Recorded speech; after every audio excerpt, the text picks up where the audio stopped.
veut savoir?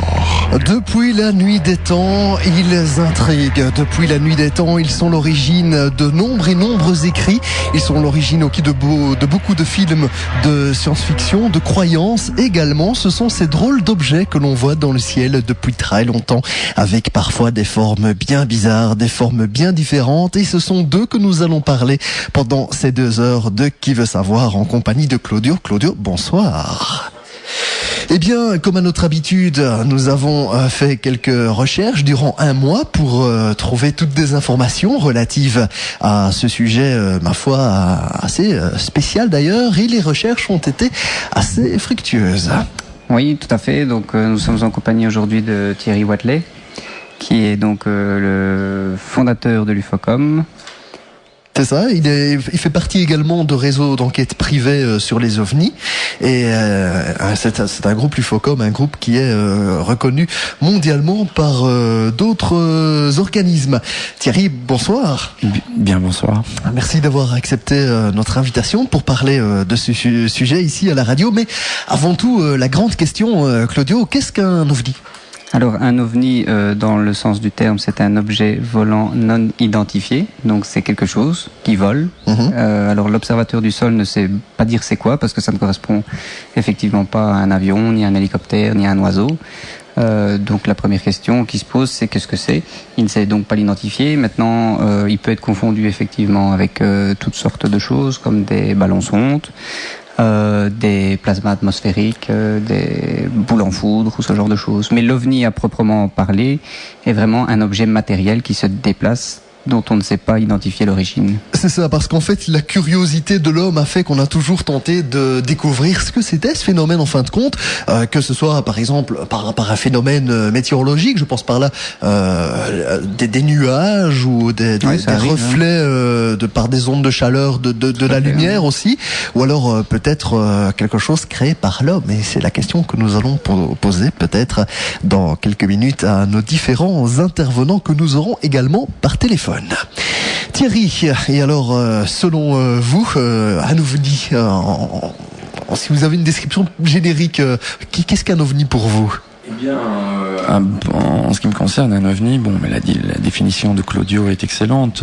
C'est un objet volant non identifié. C'est ça. Donc c'est quelque chose qui se trouve dans le ciel, qui semble avoir un déplacement ou est stationnaire, et dont on ne parvient pas ni à connaître l'origine ou la source, ni le mode de fonctionnement. On n'a aucune information. Il est vraiment non identifié. Alors, à partir de ce moment-là, les choses non identifiées existent justement pour qu'un jour elles ne le soient plus. Donc, il appartient aux différents secteurs des sciences ou de l'armée justement de mettre un label sur cet ovni. Alors, il y a une quantité invraisemblable d'ovnis. On peut aller jusqu'à temps on n'a pas prouvé ce que c'était, on n'a pas trouvé ce que c'était. C'est vrai que ça reste une inconnue. Ouais. Mais dans un premier temps, quelque chose peut être non identifié, et dans les jours qui suivent l'observation, on peut tout à fait identifier le phénomène. Ça, il faut quand même bien savoir que ça correspond à 85% des observations dans le monde. Vous pouvez vous dire que 85% des observations qui sont faites, ou de gens qui déclarent avoir vu un ovni, eh bien, peuvent être classées entre guillemets identifiés par la suite, soit par un phénomène météo rare ou pas, c'est ça, soit parfois par une simple étoile, une simple configuration du ciel. Parfois, ça peut être un laser au-dessus des discothèques. On a déjà assisté, qui projette sur les nuages et qui donne l'impression de... Voilà, donc il y a plein de confusions possibles. Mais on remarque qu'il y a malgré tout 15% de choses qu'on ne parvient pas à expliquer. Pourquoi ? Parce que le comportement de l'objet n'a pas d'explication entre guillemets rationnelle, mais rationnel est quelque chose de relatif par rapport à notre avancée scientifique. D'accord, donc il y a, je pense, une solution que nous allons écarter définitivement au cours de cette émission, c'est le fait l'imagination collective. Ah, mais vous savez, c'est quelque chose d'extrêmement rare. Les fantasmes, les hallucinations collectives. Il faut d'abord que la population qui observe, entre guillemets, là cette fois-ci le phénomène, vit quelque chose de commun déjà à l'époque. Donc, on peut penser parfois aux apparitions, à certaines apparitions mariales. Ouais. Bon, mais les gens sont déjà dans une structure de pensée qui pourrait précéder la transe quelque part. Ils attendent, ils sont en attente de quelque chose. Ouais.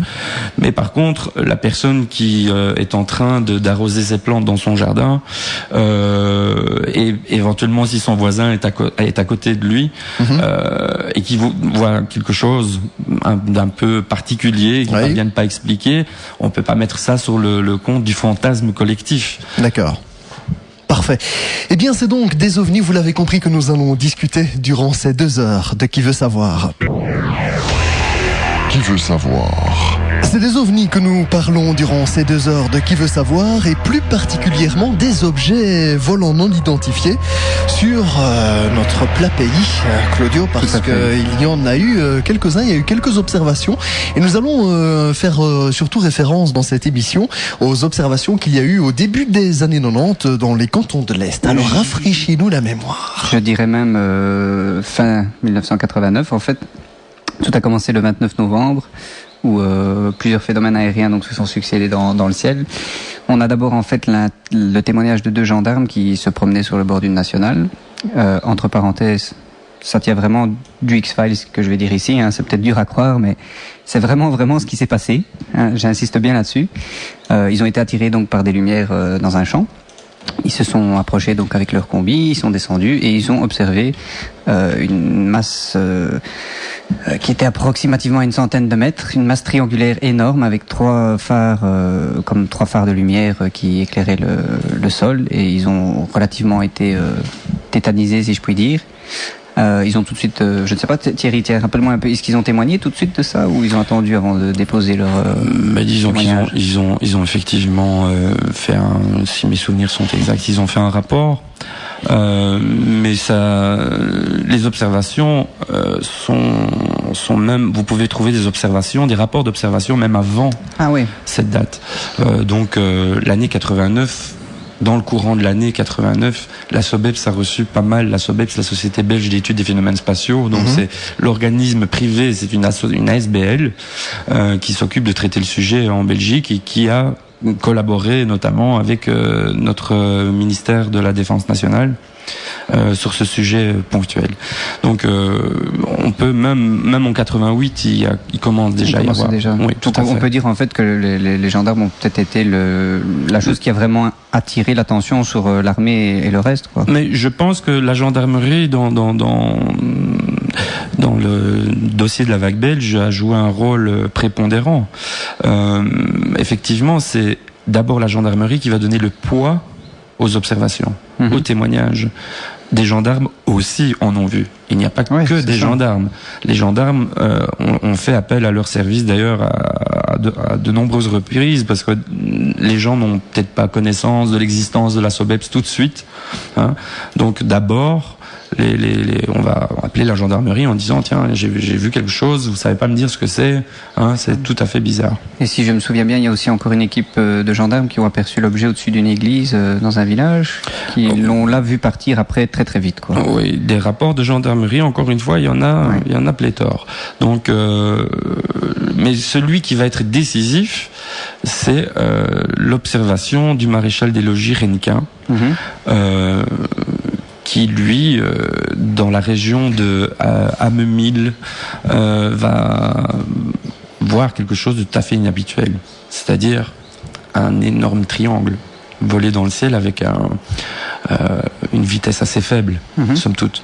Et lui, transmettant ces informations à la base de Beauvechin, qui est la base la plus proche, va lancé la grande aventure des F-16 mondialement connue. Et c'est donc grâce à lui, je tenais à lui faire, parce que j'ai eu le plaisir de le rencontrer, d'en parler avec lui. Je lui fais un petit coucou au passage.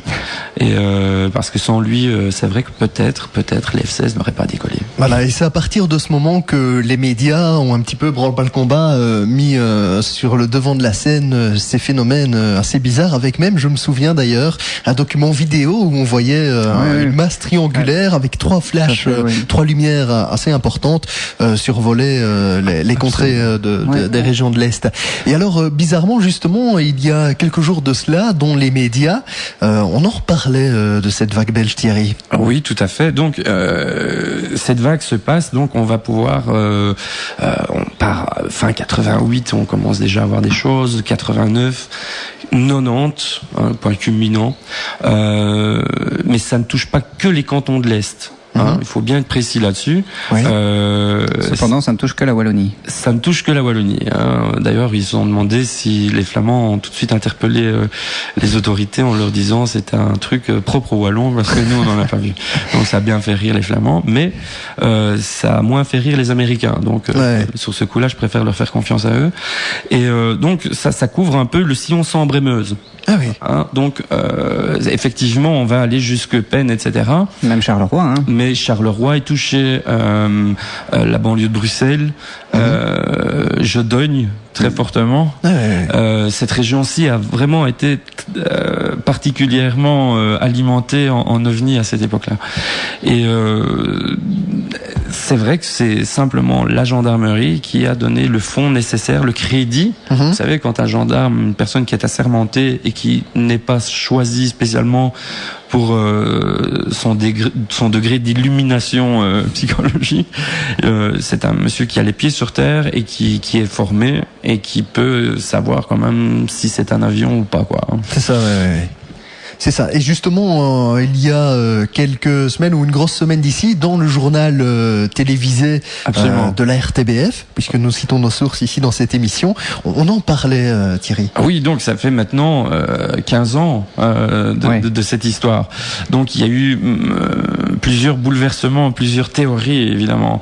Mais donc suite à cette vague, les F-16 décollent, on en parlera peut-être un peu plus tard. Bien sûr, oui. Donc 2 chasseurs décollent en scramble, donc ils étaient en alerte, ils ont décollé très vite.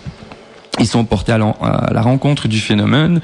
Si mes souvenirs sont bons, et ça on nous le confirmera là tout à l'heure, il n'y a pas eu de contact visuel entre les pilotes et l'objet poursuivi.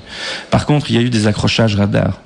Alors ça a été quelque chose, c'était une première, parce que pour une fois au monde, la première fois au monde, il y a un pays qui va dire nous on a des images d'OVNI, des images radar, s'entend, donc c'est pas de l'image vidéo. On a des données radar concernant un OVNI que nous avons pisté suite à une mission qui nous a été confiée après témoignage de ce fameux gendarme. Donc on a tout un panel de données que les instruments de bord prennent, enregistrent et ramènent au sol. Mais il n'y a pas que cela, puisqu'il y a des radars au sol qui, ce jour-là aussi, vont pister. Et donc, on va avoir une corrélation entre les radars de bord et les radars au sol, ce qui est excessivement rare, plus les observateurs. Et donc, on aura avec nous tout à l'heure le pilote. Oui, on aura le commandant Melberg, vraiment très honoré de l'avoir d'ailleurs, et qui nous en parlera davantage. Donc, mais tout de suite après, donc le ministre de la Défense, Guy Côme à l'époque, a ordonné à l'armée de collaborer pleinement avec la SOBEPS. C'est-à-dire, le phénomène existe. On ne pouvait plus le nier. Et la SOBEPS tout seul, c'était à cette époque le seul organisme en Belgique qui pouvait traiter l'événement d'une manière sérieuse. Et donc le ministre a mis à disposition de la SOBEPS certains moyens, dont celui par exemple d'une nuit en C-130. C'est pas tous les jours, c'est pas toutes les armées du monde qui proposent ça. Donc sur ce coup-là, on peut faire un petit cocorico belge parce qu'on a eu un ministre de la Défense pas mal sur ce coup-là. Et donc Les données ayant été reçues, l'armée plus attentive que d'habitude, le général de Brouwer qui était à cette époque le commandant de la section opération, donc c'est lui qui gérait en fait les crises, si vous voulez. Toute action passait par lui, et lui aussi a donné son aval et a même convoqué la presse. Ça, c'était une première également, à laquelle tous les journalistes du monde ont participé à cette conférence de presse. Donc, et là, on a montré pour la première fois des images de radar et on captait un ovni. Je me souviens très bien, en fait, j'étais très petit. J'avais donc en 89, j'avais 9 ans. Donc en 90, j'en avais 10. Et je me souviens très très bien que j'étais véritablement à l'affût des journaux parlés le soir. Et j'attendais qu'une chose, c'est qu'ils parlent de ça, parce qu'ils avaient commencé. Et je me souviens que pendant un moment, vraiment, je sais pas pendant combien de temps on en a parlé, mais au journal parlé, il y avait toujours de quoi dire. Puis il y a eu les films vidéo de plusieurs personnes. Et puis il y a eu la photo, la fameuse photo, qui a aussi été analysée. Et puis bon, voilà, il y a des photos qui ont été prises, il y a des vidéos qui ont été prises, il y a des données radar, il y a des milliers de témoins aussi visuels au sol. Des milliers de témoins que la SOBEPS a traités du mieux qu'elle pouvait avec les moyens qui étaient les siens à cette époque-là. Et ils ont fait, malgré tout, vraiment, on peut quand même leur tirer un peu le chapeau, parce que sans eux, on n'aurait pas cette montagne de témoignages archivés aujourd'hui. Donc, on les salue également. Mais... Vous savez, l'homme essaie toujours de rationaliser parfois ce qui même ne doit pas l'être. Donc après cette vague, des tas de gens essaient d'apporter une explication, et c'est bien comme ça, essayer d'apporter une explication rationnelle. Alors, le phénomène météo, on s'est vite rendu compte qu'il fallait quand même, dans un premier temps, l'oublier pour l'explication générale de cette vague. Maintenant, on peut peut-être certains cas particuliers attribuer, on ne sait pas. On n'est pas dit qu'il n'y a pas eu des confusions pendant la vague. Certainement. Mais la vague en elle-même n'a pas été générée à elle toute seule sur plusieurs mois, voire sur plusieurs années, par un simple phénomène météo. C'est ça. Donc des personnes ont pensé que la Belgique pouvait être la terre d'accueil de test d'un avion allié. Sans citer le pays, mais enfin on sait très bien qu'il peut pas y en avoir 10. Donc nos voisins français par exemple ont très longtemps pensé que nous avions ouvert notre espace aérien pour des tests d'un nouveau type d'appareil avec un nouveau type de propulsion. Qui n'a rien à voir avec le low flight. C'est venu plus tard. La théorie du low flight est venue en 95. Et c'est venu 5 ans plus tard. Mais d'abord on a suspecté toute la gamme traditionnelle. C'était la guerre du Golfe. Il faut repositionner l'événement sur la ligne historique. Guerre du Golfe, effondrement de l'Empire soviétique, tension internationale assez importante. Donc, mon Dieu, l'atmosphère s'y prêtait bien à tester peut-être de nouveaux appareils près des frontières russes. Donc, la Belgique n'est pas très loin pour les Américains de la Russie. Donc, pourquoi pas? Mais il a été dit également par notre ministre de la Défense qu'à aucun moment nous n'avions donné l'autorisation de survol de notre territoire. Donc, aujourd'hui encore, il n'est pas question qu'un avion américain ait été à l'origine de cette vague, pour autant que notre gouvernement nous dise la vérité. Oui, c'est ça quoi. Sur base qu'on leur fait confiance à 100%.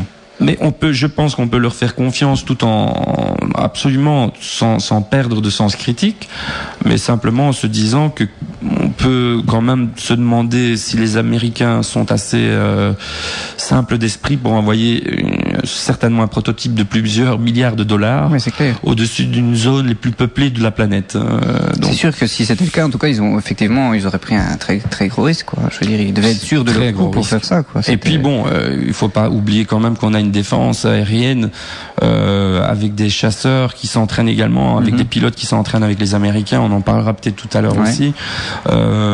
Et que nos chasseurs, nos pilotes de chasse sont tout à fait respectés. Notre système de défense est tout à fait respecté. Et on aurait pu coincer quelque chose de conventionnel, évidemment. D'autant plus que nos voisins français, hollandais, anglais et allemands balayent une partie de notre territoire au niveau radar. Mais maintenant aussi, il a été observé aussi en Russie, je crois, avant d'être observé en Belgique. Disons que. Et puis il est passé par Israël. On s'est interrogé, on l'a vu un peu partout. Je dois dire que d'abord la Belgique a servi, mais attachons-nous plutôt à ce qu'on a vu dans les premières heures, dans les premiers mois. Parce que vous savez très bien qu'une rumeur, elle existe pour être amplifiée. C'est clair. Donc la Belgique a certainement donné un coup de départ aussi à un certain nombre de personnes qui fantasment et qui de là peuvent même avoir des dérives un peu sectaires ou des choses dont il faut absolument se méfier.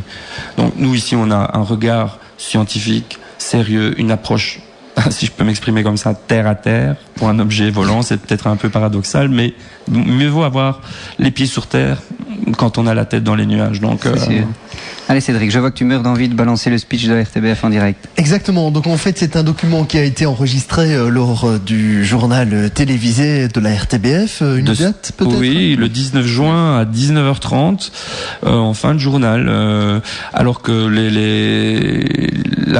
notre ministre Poncelet en 95 avait définitivement clôturé le dossier vague belge en disant c'est le low flight ou c'est un appareil américain, disons. On le sait bien. Et voilà, c'est terminé à la chambre, ça s'est clôturé. Alors que bon, par la suite, on nous a dit non, il n'a jamais dit ça. Il y a eu un moment de flou artistique, mais on restait sur l'impression que le dossier était clôturé. Et bien là, on est bien content de savoir depuis ce 19 juin, donc depuis une semaine, qu'il n'en est rien.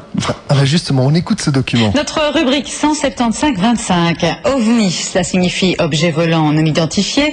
Il y a une dizaine d'années, vous vous en souvenez sans doute, de nombreuses personnes avaient affirmé avoir aperçu ces fameux OVNI au-dessus de notre pays. Mais savez-vous que cette vague d'OVNI sur la Belgique est la plus importante jamais observée? Rappel des faits avec Francky Stas. Le 29 novembre 1989, 2 gendarmes de Penn observent une plateforme triangulaire qui avance lentement et sans bruit dans le ciel. Avec de puissants phares dirigés vers le sol. Il y aura une centaine d'observations d'objets volants non identifiés lors de cette même soirée. La grande vague des ovnis belges vient de débuter, elle va durer 2 ans. Pendant 2 ans, des milliers de témoins vont voir d'étranges objets sillonner les cieux de la Belgique. Parmi eux, le fameux triangle, mais aussi beaucoup d'autres formes qui ne ressemblent à rien de connu. Une des caractéristiques assez originales, c'est que pas mal de témoignages font allusion à des structures en tôle qui s'emboîtent avec des rivetages, avec des sortes de mécanismes complexes, de ponts volants, de passerelles volantes, d'échafaudages également. Bon, c'est vraiment des choses tout à fait caractéristiques et assez spectaculaires. La SOBEPS, Société belge d'études des phénomènes spatiaux, possède près de 2000 dossiers concernant tous les témoignages qui ont été répertoriés. Pour chaque cas, une enquête a été menée, ce qui fait de cette vague d'OVNI une des mieux étudiées de tous les temps. Étudiée, mais pas élucidée. Par exemple, le 30 mars 1990, suite à de nouvelles observations, des F-16 décollent de la base de Beauvechin pour traquer les OVNI. Ils enregistrent leur présence sur leur radar. Et que dire de cette fameuse photo prise à Petit-Rechin qui a résisté à toutes les analyses faites par l'école royale militaire.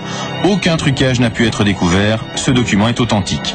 Aujourd'hui, on n'en sait toujours pas plus qu'à l'époque. Les phénomènes observés entre 1989 et 1991 restent inexpliqués. Il y a eu plusieurs hypothèses. On a imaginé des survols d'avions en cours d'essai. On a imaginé des confusions, évidemment, dans certains cas avec des avions plus classiques. Mais je dirais qu'à l'heure actuelle, aucune de ces hypothèses n'a pu être vraiment vérifiée. Et qu'en tout état de cause, il s'agit toujours d'OVNI. Les milieux scientifiques ne prennent pas la question des OVNI au sérieux. C'est dommage, car un phénomène d'une telle ampleur et aussi étrange vaudrait largement la peine qu'on s'y intéresse. Sport Formule 1 avec... Qui veut savoir? C'est vrai que ça reste toujours la grande interrogation. Est-ce qu'on peut, enfin j'espère, mais admettons que demain il y ait de nouveau une vague belge sur les ovnis. Est-ce que la force aérienne belge et est-ce que certaines organisations indépendantes sont prêtes à intervenir pour tenter de recéler encore des déclarations, des documents et faire des observations? C'est clair. C'est clair. Vous savez, pour un militaire, je suis réserviste à la force aérienne. J'ai travaillé sur une base nucléaire bien connue en Belgique et au 2e wing tactique de Florennes, donc avec des F-16 également. Et aujourd'hui, l'armée, vous savez, elle considère quand quelqu'un survole votre territoire qui n'y a pas été invité et qui ne décline pas son identité, il doit être automatiquement assimilé comme un ennemi potentiel. Ça veut dire aussi on l'abat pas directement. Ouais. Donc c'est justement ça, on envoie une patrouille en scramble, donc les personnes qui sont deux pilotes en bout de piste et qui sont prêtes à décoller en tout temps. Ouais. En 5 minutes ils sont en l'air, quoi, plus ou moins. Et on a un bagage que la vague belge de 90, de 90 nous a laissé. On a une expérience, la SOBEPS a une expérience. Effectivement, tant qu'il se passe rien, l'intérêt diminue. Mais par exemple, il reste des structures très actives aujourd'hui. La SOBEPS en reste une au niveau national. L'UFOCOM en reste un au niveau européen. Puis on a d'autres réseaux plus discrets, parfois même de simples individus. Je pense à Jean-Pierre Petit, par exemple, qui est un directeur de recherche au CNRS en retraite, qui est un astrophysicien qui s'y intéresse depuis une bonne 30aine d'années. Aujourd'hui, si une vague belge se reproduisait, eh bien nous aurions plus de moyens techniques à notre portée. Mais sommes-nous vraiment préparés, avons-nous vraiment eu des procédures établies pour rendre compte, et d'abord pour appréhender le phénomène, et puis pour rendre compte du phénomène. Alors, est-ce que nous avons vraiment, au niveau militaire, cette procédure officielle? Nous le saurons peut-être tout à l'heure, en demandant à nos différents interlocuteurs militaires ce qu'il en est. Pour ma part, aujourd'hui, il y aura beaucoup plus d'intérêt, les médias vont s'en soucier. Il y a des séries qui ont un impact culturel assez phénoménal, mais on peut citer par exemple la série X-Files qui a eu un impact considérable auprès des populations mondiales, puisqu'il a été diffusé mondialement. Donc les gens aujourd'hui ont une connaissance plus ou moins théorique de ce que c'est qu'un OVNI. C'est ça, oui. Il y a au moins un épisode d'X-Files où on voit effectivement le même modèle que l'OVNI belge survoler à un moment une base américaine. Tout à fait. Mulder, je crois qu'il est tout seul dans un champ, il le voit passer, le truc s'arrête. Et il est près de la base de Nellis en fait, et donc d'une base un peu top secret aux États-Unis. Et effectivement, on voit petit clin d'œil, mais si on s'aperçoit, si on connaît la date, vécu ça en fait. Si on connaît la date du tournage de cet épisode et la date de la vague belge, on peut se poser quelques questions. C'est avant, le tournage a été fait avant en fait. Je vous encourage vivement à chercher vous. C'est vrai, j'ai pas pensé à ça, j'aurais dû. D'accord. Vous pouvez réagir, poser toutes les questions que vous souhaitez sur la vague belge des ovnis en nous téléphonant au 071 88 88 18 ou en envoyant un email toutsavoir@radioquartz.be. Qui veut savoir? Et nous voyageons dans cette émission de Qui veut savoir. Nous prenons la direction de Liège pour y retrouver le commandant Mel Berk, qui était pilote de chasse et qui a fait quelques observations. Bonsoir. Bonsoir. Claudio a pas mal de questions à vous poser et Thierry de même concernant cette vague belge des ovnis. Bonsoir mon commandant. Bonsoir mon commandant. Bonsoir. Mais voilà, je suis d'abord très heureux de vous avoir ce soir par téléphone parce que vous avez été, si je puis dire, le premier témoin en première loge du phénomène.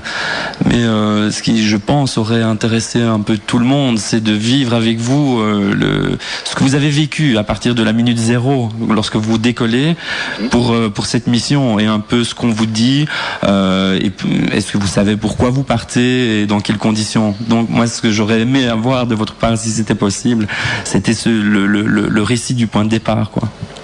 Bien, le point de départ, il s'agit du 30 mars 1990. Donc en ce qui me concerne, j'ai fait partie du Scramble. Donc nous étions deux pilotes de garde à cette époque-là. C'était un vendredi, si je me souviens bien. Et alors en fait, c'était déjà le 3e Scramble pour les ovnis. Donc ce qu'il faut savoir, c'est que la vague avait effectivement commencé un peu plus tôt. Et alors, à 2 reprises déjà, les F-16 avaient décollé pour aller faire des observations. Et à 2 reprises, en fait, ils sont revenus bredouille. La première fois, ils ont été observés des contacts radars dans la région de Liège. Et à chaque fois que les deux F-16 tournaient en direction de l'éco-radar, je vais dire, il disparaissait des écrans d'approche de la base de Liège, de Bierzet donc. La deuxième fois, en fait, il s'agissait, comme vous en aviez parlé tantôt, d'un rayon laser qui était émis d'une discothèque dans la région de Diest. Alors là, les F-16, en fait, à un moment donné, ont survolé donc l'endroit d'où le rayon laser partait. Alors ils ont pris la position et effectivement, les gendarmes ont pu aller constater que là, il s'agissait plutôt d'une petite plaisanterie, je vais dire. Et alors la troisième fois, donc, c'était celle dont j'ai pu faire partie. Là, on a décollé donc aux alentours de 11h du soir. Donc ce qu'il faut savoir, c'est qu'en fait, on est d'alerte, je vais dire 24 heures sur 24. Et alors, bon, on est prêt à toute éventualité, mais c'est surtout des missions donc, de surveillance ou de police. Donc comme vous le disiez tantôt, si jamais il y a des avions non identifiés ou éventuellement des avions perdus qui pénètrent le territoire, à ce moment-là, on intervient et on est toujours prêt à décoller dans les 5 à 10 minutes. Tout à fait. Ce soir-là, en fait, pour la troisième fois, on a reçu des appels téléphoniques du centre opérationnel de la base, donc ils nous signalaient qu'il y avait des témoins visuels aux alentours de Louvain, donc l'Euve, où effectivement des gendarmes de nouveau témoignaient d'observations visuelles de plusieurs personnes, dont eux-mêmes. Et c'est ça qui a généré en fait ces troisième décollages. Donc on a décollé vers 11h et alors on est allé directement en direction de Leuven. Et à ce moment-là, nous étions en contact avec le CRC de Glon, qui est en fait un radar opérationnel qui sert à contrôler donc les avions de chasse. Et en même temps, nous étions en contact avec la zone de contrôle de Bruxelles, parce qu'en fait, du côté de Louvain, on est déjà à proximité des pistes de Zaventem. Oui, c'est vrai, c'est pas loin. Allô ? Oui. Voilà. Donc vous décollez, vous allez en direction de Louvain, et là... Alors là, on a reçu des informations concernant donc les échos qui étaient observés donc à la fois par le CRC de Glon et alors Bruxelles. Et alors en fait avec notre radar, donc les deux radars à bord des F-16, on a essayé de détecter en fait cet soi-disant objet non identifié. Et alors on a en fait pu accrocher cet objet, je vais dire, à 2 reprises. Et effectivement, là on a récupéré en fait des informations et donc les radars nous permettaient en fait d'analyser à la fois la vitesse, l'altitude, les changements de direction donc de cet objet. Et ça corroborait, donc c'était à la fois les indications que nous avions et les indications qui étaient renseignées par les radars qui étaient au sol. Et c'est ça qui rendait la chose assez intéressante, c'est qu'il s'agissait à la fois d'un point qui était identifié par des témoins visuels au sol, un point qui était identifié par nos radars et par des radars qui étaient au sol. Donc en fait, il y avait plusieurs sources d'informations qui identifiaient ce point comme étant unique, je vais dire. D'accord. Et donc les trajectoires ainsi identifiées sont corroborées par chaque station radar. Voilà. Donc il y a cette histoire de filtre Kalman, mon commandant.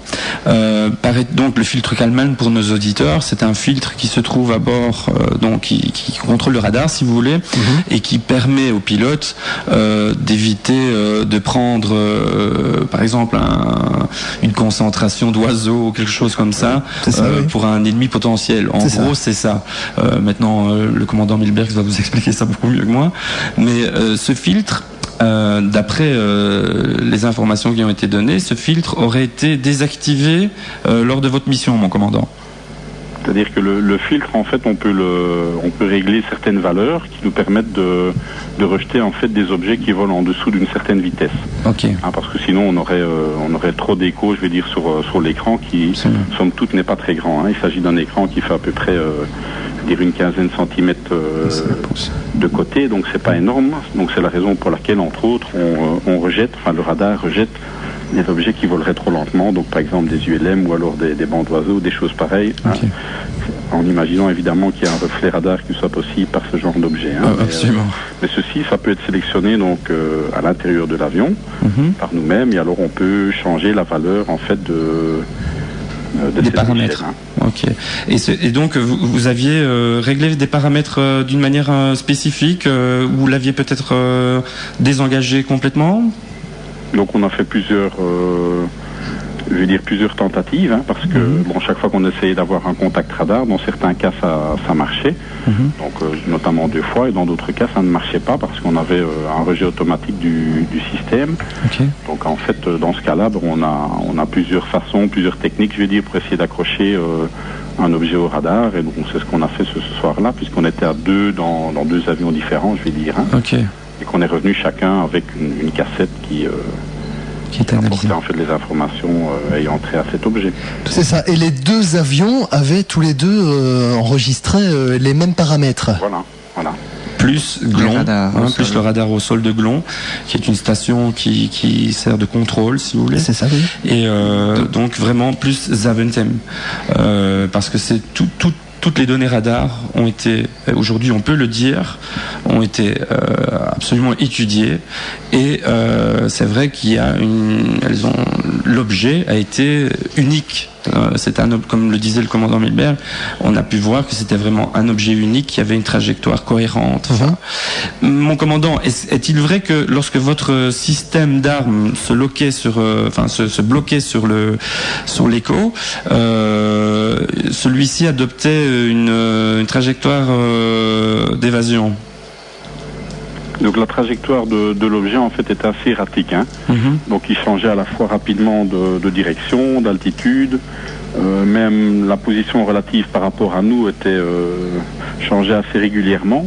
Donc on l'a perdu plusieurs fois également. Donc c'était assez troublant parce qu'en fait, je veux dire, les mouvements de cet objet étaient assez rapides, hein, et les accélérations aussi. Oui, plusieurs G. Voilà, plusieurs, mais je veux dire, bon, nous, personnellement, à bord de l'F-16, on peut tirer 9G, mais moi j'ai vu une tape du contrôle aérien, en fait, où ils ont analysé, et l'objet, en fait, pour faire des changements de trajectoire tels qu'on pouvait l'observer sur les bandes, aurait dû tirer plusieurs dizaines de G. Plusieurs dizaines de G. Actuel, en tout cas pour nous, est quasiment impossible. Oui, pour un corps humain. Je veux dire, peut supporter à peu près 9-10 G, parfois un peu plus, mais pour des très courtes périodes. Mais d'une façon continue, je vais dire, on est à 9G, on est déjà assez bien sollicité. Hein. Mon commandant, a-t-on pu chiffrer une altitude ou une vitesse pour ces objets volants non identifiés? Donc la première partie du vol, je vais dire, ça s'est déroulé comme j'ai mentionné du côté de Leuven, et là on était plus ou moins dans une tranche d'altitude qui oscillait autour des 3000 mètres d'altitude, hein. Mais pour la deuxième partie du vol, en fait, on nous a envoyé du côté de Louvain-la-Neuve à ce moment-là, parce qu'il y a eu également des témoignages visuels, également corroborés par la présence de la gendarmerie. Et là par contre on est descendu beaucoup plus bas, on était à peu près à 500-600 mètres d'altitude. Et là par contre on n'a pas eu d'accrochage radar, mais ce qui est assez troublant, et ça moi je ne l'ai vu personnellement qu'un an plus tard, c'est sur une cassette vidéo, c'est-à-dire qu'on voyait effectivement le fameux triangle avec les 3 lampes à chaque extrémité, je vais dire, et alors là on aperçoit les lampes anti-collision de nos 2 avions qui passent au travers. Donc vous êtes reconnu sur... Là j'étais assez surpris parce que bon, jusque-là en fait on avait observé cet objet que par l'intermédiaire du radar, donc on n'a pas eu d'observation visuelle, alors qu'à un moment donné il était quand même il a été au plus près de nous à peu près à 7-8 km, d'accord, mais c'était en vol de nuit, donc on n'a pas pu déceler quelque chose. Donc il y a eu ni turbulence, il n'y avait pas de rayonnement infrarouge, en tout cas observable par notre système d'armes à cette époque-là. Mais par contre du côté de Leuven, là, bon évidemment le problème de la perspective existe, hein, quand on fait du vol de nuit, en fait c'est quasiment difficile de dire si on passe au-dessus ou en dessous, mais là on voit effectivement que les 2 avions passent entre guillemets à travers les 3 lampes de cet objet. D'accord. Il y a un truc que j'ai pas très bien suivi. C'est justement l'histoire avec le passage à travers les 3 lampes. Eh bien, donc, ça veut dire que le commandant Melberg, lui, a visionné par la suite une vidéo amateur qui filmait l'objet donc vu du sol. Et puis, sur cette bande vidéo, eh bien, les 2 avions, dont celui du commandant, semblent passer au milieu des 3 lumières. Oui, enfin, ils passent peut-être en dessous, en fait. Oui, c'est ça. Oui, mais c'est ça, c'est ce qu'on explique. Oui, on a l'impression sur la vidéo qu'il passe au travers, mais en fait il passe en dessous. Il passe très près. Les F16 étaient plus bas. Quoi. Voilà. Et apparemment, si vous me rectifiez si je me trompe, mon commandant, si je me trompe, n'hésitez pas à m'interrompre. Donc vous passez, mais aucun accrochage radar à ce moment-là. Non. Aucun visuel non plus. Non, on n'a jamais eu de visuel, d'accrochage visuel, parce que si ça avait été le cas, je pense que les choses auraient encore été bien différentes. Hein. Ah oui, parce que là oui, j'imagine. J'imagine. Parce que on est revenu, on a pris les cassettes, elles ont été analysées, et puis on en a pu reparler pendant des années, comme vous l'aviez dit tantôt. Absolument. Mais je pense que si on avait vu quelque chose, je pensais bien qu'on était motivé pour regarder dehors à ce moment-là. Parce que c'est quand même pas tous les jours que ça nous arrivait de faire la chasse aux ovnis, entre guillemets. Tout à fait. Voilà, on aurait été bien content de pouvoir témoigner de ce qu'on avait vu, mais malheureusement ça n'a pas été le cas. D'accord. Oui, c'est la seule pièce qui manque au dossier. Est-ce que par exemple le comportement erratique dont vous parliez tout à l'heure concernant l'engin entre guillemets, pourrait éventuellement être provoqué par un système de brouillage ou un système de furtivité quelconque? Oui, c'est une éventualité, parce que c'est vrai que évidemment, la technologie du radar que nous avions à l'époque, qui n'est plus la même à l'heure actuelle sur les F16 belges, était une technologie qui datait des années 70-80. Donc il y avait eu quelques modifications du logiciel, mais on était grosso modo avec ce genre d'équipement. Donc le radar, dans certains cas, effectivement, pouvait être brouillé. Évidemment, ça faisait partie des mesures, des contre-mesures électroniques, je vais dire. Tout à fait. Que l'adversaire, entre guillemets, ou que d'autres avions potentiellement ennemis auraient pu employer à notre rencontre. Donc effectivement, dans ces cas-là, on avait des brusques changements de trajectoire, d'altitude, de vitesse, etc. Donc ça, c'était effectivement le cas. Parce que l'objectif des contre-mesures de l'appareil ennemi est lui justement d'abuser votre système radar afin que vous ne puissiez pas le localiser, et afin que vous ne puissiez pas braquer vos armes sur l'objet. Donc ça c'est un peu pour les auditeurs qui ne connaissent pas vraiment le sujet. Franchement, avez-vous demandé une autorisation d'ouvrir le feu? Non, parce que d'abord, les instructions à l'époque, étant donné que le phénomène était quand même, très particulier, les instructions n'étaient pas définies dans ce sens-là, c'était simplement, une mission d'observation. Donc il n'avait pas été question d'ouvrir le feu sur quoi que ce soit. De toute façon, on peut imaginer qu'ouvrir le feu sur ce genre d'objet, je ne sais pas très bien ce que ça aurait pu donner. Ne direz pas, vous risquez de déclencher une guerre cosmique. Je n'en sais rien du tout, je pense pas, mais de toute façon, ça n'a jamais été, question. Il n'a jamais été question, mais que ce soit bien parce qu'il y a eu des rumeurs comme quoi, vous savez, Internet c'est le pire et le meilleur. Donc, pas de demande d'autorisation de tirer. Ça ne s'est jamais produit. Je suis bien content de vous l'entendre dire. Et est-ce qu'éventuellement vous aurez essayé vous avez essayé de rentrer en communication avec d'éventuels pilotes de cet objet? Le problème, c'est que nous étions sur deux postes radio, un poste UHF et un poste VHF. Et nous étions en communication avec chacun des postes, d'un côté avec Bruxelles et d'un autre côté avec le centre de contrôle aérien de Glon. Oui. Donc en fait, on n'avait pas l'occasion de communiquer. De toute façon, on n'avait aucune fréquence qui aurait pu être indiquée, qui nous aurait permis de rentrer en contact. La seule fréquence qui existe, qui est une fréquence internationale, dans le cas où dans l'éventualité où on intercepterait, un avion qui se serait perdu, une fréquence de détresse que l'on emploie de temps en temps, éventuellement si on veut rentrer en contact avec un avion qui aura un problème ou quoi, mais sur cette fréquence-là, ça n'a rien donné. Ok. Donc, moi ici j'ai la retranscription en fait de votre conversation, enfin des communications radio entre vos deux avions et le sol. Je pense que ça a été mis dans le public et à un moment, donc c'est vraiment, ça confirme ce que vous disiez là tout à l'heure. On vous demande, vous dites que vous avez un contact droit devant à 9000 pieds et au 250, donc ça c'est la direction, à 970 nœuds. Oui. 1700 km/h. C'est ça, oui. Donc Le radar du FCS s'arrêtait à l'époque à 990 nœuds. Donc après, il y avait un décrochage du radar. Donc chaque fois que l'objet accélérait, je vais dire, on arrivait au bout de l'échelle, entre guillemets, et alors il décrochait. Donc c'est pour ça que les dernières observations qu'on avait étaient en général des vitesses très rapides. Ok. Et puis à un moment, il y a je pense, vous étiez le leader ou l'ailier de... J'étais le leader à l'époque. Ok. Donc je ne sais pas si c'est vous qui parlez ou votre ailier. À un moment, on dit caméra prête, j'ai le contact à 550 nœuds en C6, altitude 10 000. Oui. Donc vous aviez une caméra qui était préparée à ce moment-là à éventuellement saisir un contact visuel à cette voie-là. Oui, donc la caméra à l'époque on pouvait la permuter, donc ou bien on filmait ce qu'on appelait le rayon, donc l'image du radar, ou bien on pouvait filmer donc ce qu'on appelait le HUD, donc le head-up display, donc la vision tête haute, c'est ce qu'on voit à travers le cockpit de l'avion, je vais dire. Donc quand on faisait du combat aérien, en général on filmait la première partie du combat sur le radar, et une fois qu'on s'approchait dans un rayon de 20 km de l'autre avion, on passait sur la partie de la caméra qui filmait, je vais dire, le cockpit, donc de façon à pouvoir visualiser le type d'avion, etc. quoi. Ok, d'accord. Donc vous étiez vraiment là en mission d'observation et tout à fait attentif à ce qui se passait. Donc une fois que vous avez réuni ces informations, etc., vous rentrez à la base. Oui. Vous atterrissez donc Beauvechain. Le NV90, donc c'était votre indicatif de vol, je pense à ce moment-là, votre nom de mission. Vous rentrez à la base. Que se passe-t-il ?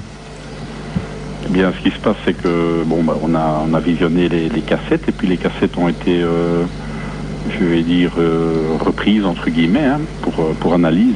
D'accord. Donc c'est parti vers un autre service. Voilà. Donc ces cassettes-là sont parties pour analyse. Ok. Vu le contexte. Et vous n'avez, vous personnellement, plus jamais eu de suite de cet incident au niveau officiel? Au niveau officiel, non, parce qu'à l'époque, le nom des deux pilotes n'avait pas été dévoilé. Ce qui fait qu'en fait, pendant à peu près 7-8 ans, on a été tranquille, à l'écart, ou tranquille, comme vous voulez, de toute cette agitation médiatique. Ah, tout à fait, c'était préférable. Mais à partir du moment où ils ont dévoilé le nom des pilotes, à ce moment-là, on est venu nous rechercher. Effectivement, on a eu des journalistes un petit peu de quatre coins du monde, mais particulièrement des Français et des Anglais. Ok. Mais d'ailleurs, le général de Brouwer, qui était colonel à cette époque, je pense, avait convoqué la presse, et il y avait une conférence de presse qui a eu un écho à l'échelle de la planète. Oui. Donc, pour la première fois, une armée sur la planète était tout à fait transparente sur le sujet, et c'est vrai qu'on peut pousser un petit cocorico, et que je suis bien fier d'être belge aujourd'hui dans ce cas-là. Maintenant, votre impression personnelle, si je peux vous poser cette question, qui nous brûle tous. Avant, est-ce que vous avez vraiment eu l'impression de pourchasser un plasmoïde, comme ont voulu nous le laisser entendre les météorologues de l'époque, qui disaient que c'était un simple reflet? Avez-vous eu cette impression-là? Moi, mon impression, c'est d'abord au début, comme tout le monde en Belgique, on assistait, je vais dire, à des témoignages par l'intermédiaire de la télévision. Et puis, quand ils ont commencé à envoyer les F-16 en l'air, on s'est un petit peu intéressé de plus près, je vais dire, au phénomène. Pour la petite anecdote, il faut que vous sachiez quand même que ce soir-là, quand on a décollé, le même week-end, il y a Patrick Hammers qui revenait d'Amérique du Sud, qui était extradé. Et ça, nous avions eu l'information. Donc, en fait, il faut dire que quand on a décollé, il faut savoir que quand on monte de QRA, donc on a un scramble, on reçoit les instructions, je vais dire, dans l'avion. Et ça se fait, je vais dire, très rapidement, puisqu'entre le moment où on quitte le local et le moment où on décolle, il y a 5-6 minutes qui se passent. Donc, on a reçu les instructions très rapidement. Donc, mais au moment où on est parti, malgré le fait qu'il y avait eu la vague d'OVNI, etc., en fait, on était un petit peu entre deux eaux. Donc, au départ, moi, je suis parti en sachant qu'on allait peut-être intercepter des ovnis, ou alors éventuellement pour intercepter également l'avion qu'allait ramener Patrick Hammers. D'accord, en guise de mission d'escorte, si on veut. Voilà, mais ça c'est tout à fait anecdotique, parce qu'en fait, je crois pas qu'il est rentré ce soir-là, mais il était prévu normalement de rentrer ce week-end-là. Ce week-end-là. Maintenant, au niveau de l'impression, je vais dire, Moi personnellement, j'ai commencé à m'intéresser un petit peu plus près à ce phénomène-là, certainement à partir du moment où j'ai vu la fameuse bande vidéo, où j'ai vu qu'on passait à travers les trois lampes entre guillemets de l'OVNI. Et bon, quand on voit que les scientifiques à l'heure actuelle, mais bon déjà à l'époque, reconnaissent quand même une certaine réalité physique aux phénomènes aérospatiaux non identifiés, parce que c'est de ça qu'on parle. Absolument. C'est vrai que quand on parle d'OVNI, il y a quand même beaucoup d'histoires qui tournent autour de ça, mais si on s'en tient simplement concrètement à des faits bien, oui.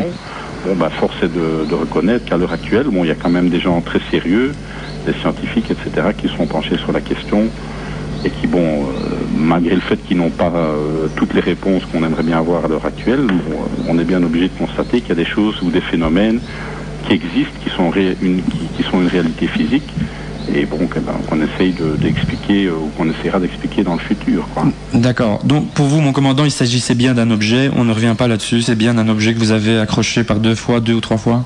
Oui, pour moi, oui. D'accord. Donc on exclut le phénomène météo auquel vous êtes tout à fait habitué? Oui, parce que le phénomène météo, c'est vrai que dans certains cas très particuliers, on peut assister à des phénomènes météorologiques, mais enfin, moi, ça fait 20 ans que je vole. Honnêtement, ça ne m'est quand même pas arrivé très souvent. Et en plus, je vais dire, avoir un phénomène météo qui se répète sur une fréquence c'est ça. Comme elle a existé à cette époque-là, c'est quasiment impossible. Mais vous savez, mon commandant, ce que vous avez ramené avec votre F-16 a intéressé beaucoup de monde, notamment une personne, Monsieur D'Amato. Je ne sais pas si vous avez déjà entendu ce nom quelque part. Non. D'Amato, mais qui est une personne qui fait partie du NSA aux États-Unis et puis qui est aujourd'hui, en 95, en 95, était le bras droit du sénateur Byrd, qui est le leader des sénateurs démocrates aux États-Unis, qui a une immense influence. Il est venu consulter les dossiers. Monsieur D'Amato est d'abord passé en Belgique parce qu'il devait se rendre vous savez, on arrive, aussi, vous êtes bien placé pour le savoir, au niveau tension internationale, on est en plein dedans, et lui est venu demander votre enregistrement radar au général de Brouwer. Et donc, parce que lui aussi est convaincu que, pour des raisons qui lui appartiennent, et vous savez, la NSA, donc pour ceux qui ne connaissent pas, c'est l'agence de sécurité nationale américaine, donc qui est normalement plus puissante que la CIA elle-même. C'est un sujet qui est tout à fait pris au sérieux, et puis qui a intéressé à ce point les Américains qu'ils ont déplacé cet expert en sécurité internationale et nationale. Voilà. Je voulais vous dire que vous aviez intéressé énormément de monde. Et nous aussi, on est très intéressés. Mon commandant, ne quittez pas, on se retrouve dans une trentaine de secondes. Qui veut savoir? Ce sont des ovnis et de la vague belge, des ovnis que nous parlons tout au long de cette édition de Qui veut savoir, et nous prenons la direction des emails, et nous avons une question pour vous, mon commandant, via notre email de Karim de Fosse-la-Ville. Il est vrai que l'on a constaté le survol des contrées belges par des objets volants non identifiés, mais a-t-on une idée de l'origine de ces objets? Viennent-ils du ciel ou d'un endroit particulier de l'Europe? Non, je pense pas qu'on a à l'heure actuelle une idée très précise de la provenance de ces objets, mais étant donné qu'ils sont non identifiés, je veux dire, à l'heure actuelle, on n'est pas en mesure de dire d'où ils peuvent venir. C'est ça, mais géographiquement, il n'y a pas une direction par laquelle ils venaient pour survoler nos régions? Il n'y a pas un couloir? Non, parce que, c'est vrai qu'ils ont commencé, les premières observations, si mes souvenirs sont bons, ont été faites du côté de Penn à l'époque. Mais comme vous le disiez tantôt, en fait, il y a eu des autres observations en Belgique, à d'autres endroits, comme Petit Rechin, comme Amemil, etc. Absolument. Mais il y en a eu d'autres ailleurs et dans d'autres pays européens, effectivement. Absolument. Mais moi, j'ai passé beaucoup de temps, vous savez, lorsque j'étais à l'UFOCOM, j'ai passé beaucoup de temps avec certains militaires français qui s'étonnaient de ne pas avoir eu chez eux de retour sur le radar. Est-ce que vous, entre pilotes, bon, je sais que les Belges, Français, etc., participent à certains petits exercices ensemble, etc. Est-ce que vous en avez parlé avec vos collègues européens ? Non, je dois dire que honnêtement, c'est un sujet qui n'était pas très très souvent débattu. C'est vrai que parfois j'ai eu des gens qui sont venus me poser quelques questions, mais d'une manière générale, en fait, il n'y avait pas énormément de débat autour de ça.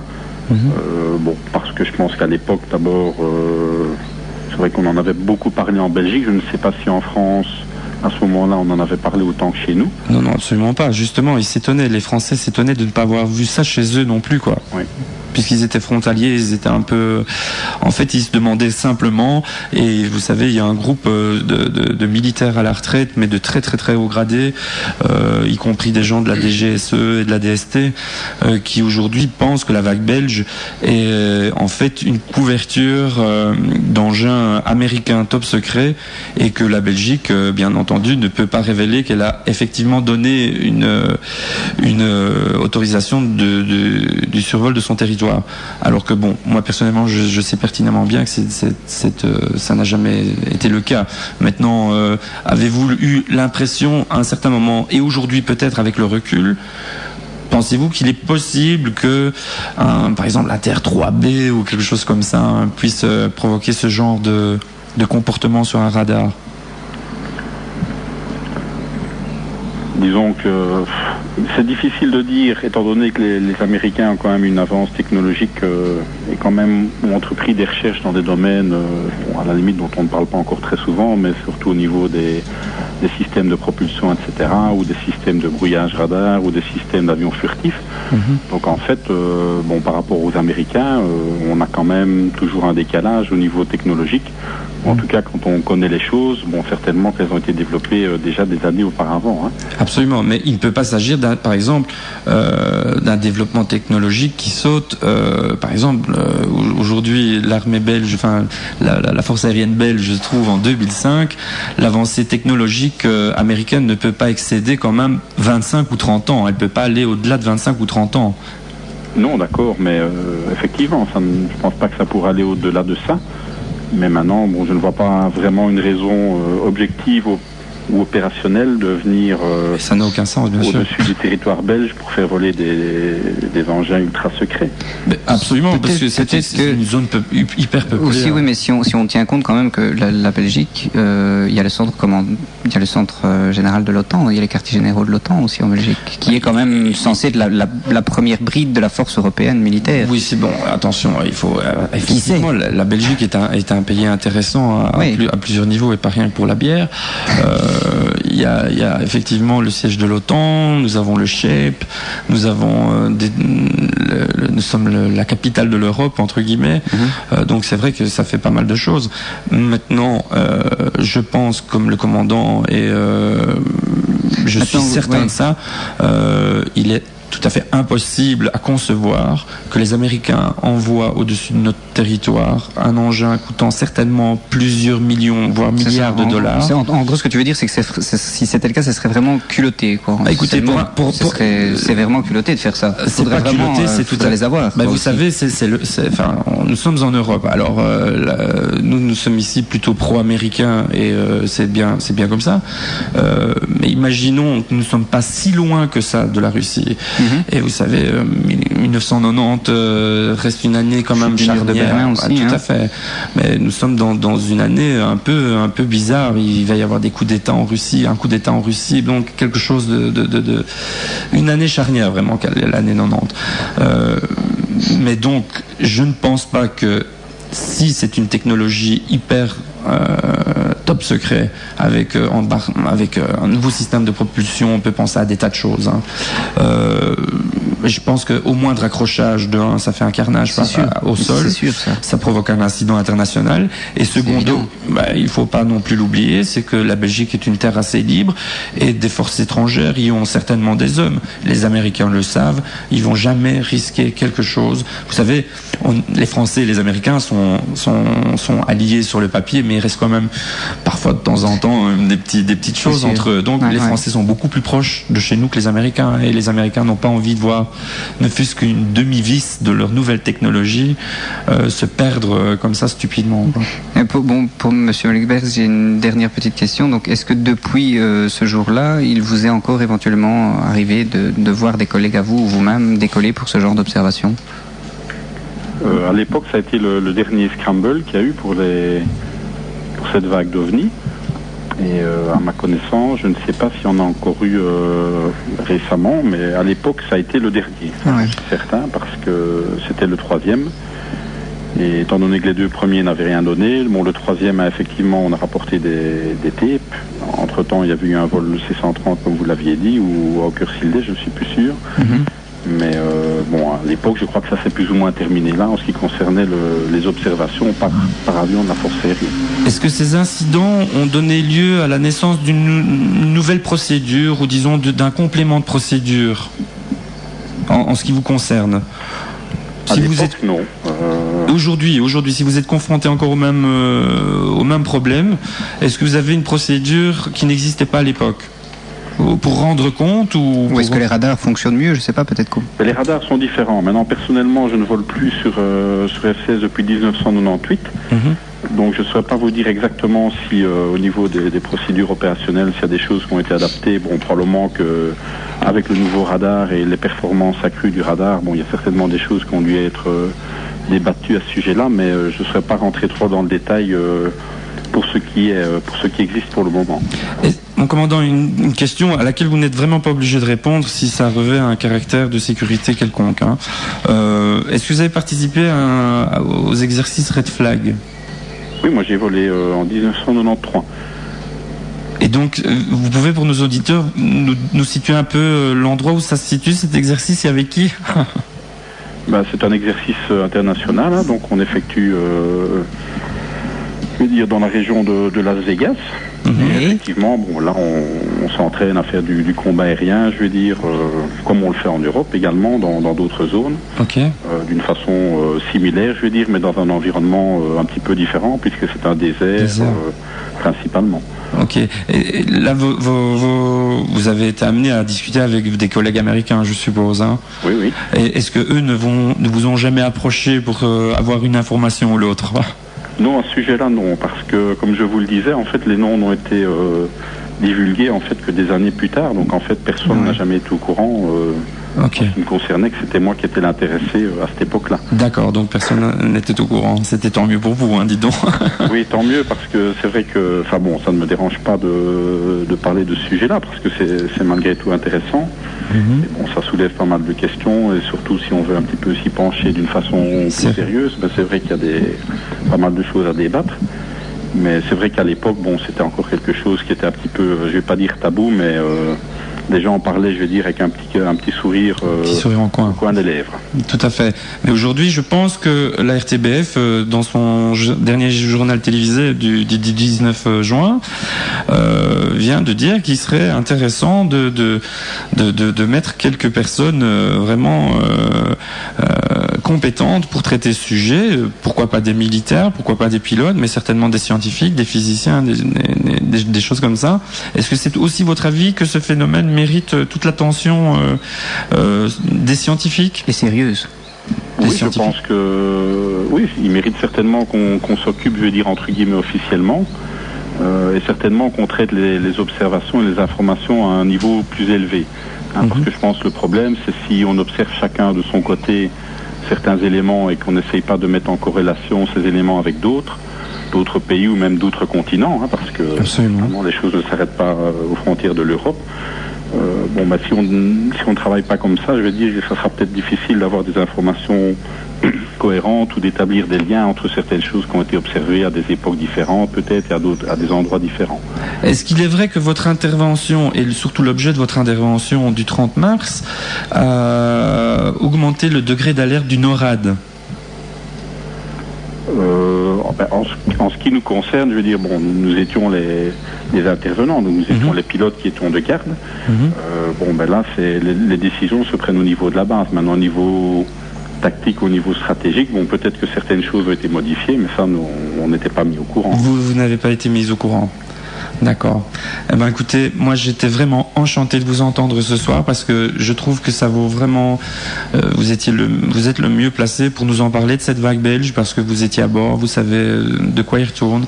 Je dois préciser pour les auditeurs qui ne le savent pas, mais qu'un pilote de chasse, c'est également un ingénieur. Tout à fait. Donc c'est quelqu'un qui est choisi pour son sang-froid, pour son courage. Et je ne lance pas des fleurs, je les lance aux pilotes de chasse du monde entier.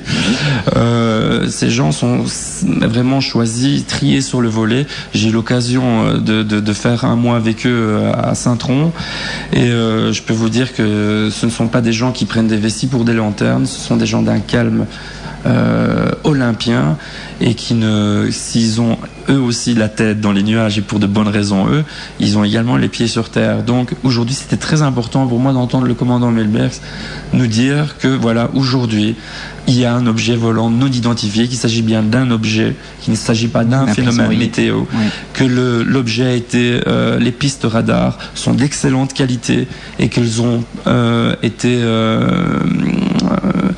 mises les unes à côté des autres avec d'autres stations radar, dont les deux F-16, mais également Zaventem et Aiglon, CRC Aiglon. Donc voilà, c'était très important. Et aujourd'hui, vous avez ça, mais venant de la bouche du principal intéressé. Donc voilà, c'est pas une rumeur sur Internet. C'est ça, quoi. En tout cas, je vous remercie beaucoup. Le plaisir était pour moi, mais je vais dire que en ce qui concerne le phénomène OVNI, il y a énormément de témoignages d'une façon générale. Ce qu'il faut savoir, c'est que la plupart des cas sont souvent, la plupart des observations sont souvent le résultat, je veux dire, d'une mauvaise interprétation de phénomènes qui sont connus ou inconnus.